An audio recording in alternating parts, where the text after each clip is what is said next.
পাকিস্তানের দিকে ট্রাম্পের নজর কেন একটু বোঝা যাচ্ছে।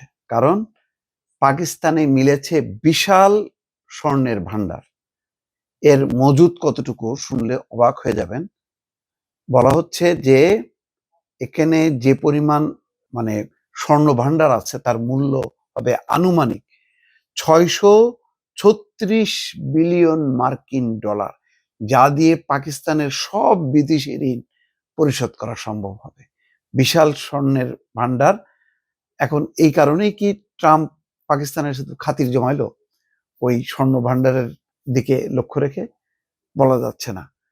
এখানে পাকিস্তানের খাইবার পাখতুনখোয়া প্রদেশের হরিপুর জেলার তারবেলা এলাকায় বিশাল স্বর্ণের মজুদ আবিষ্কৃত হয়েছে। Pakistan federation of chambers and commerce and ইন্ডাস্ট্রির সাবেক সিনিয়র সহসভাপতি এবং এয়ার করাচির চেয়ারম্যান হানিফ গহর এই দাবি করেছেন। দেখা যাক, নিশ্চয়ই সেটার সত্যতা জানা যাবে।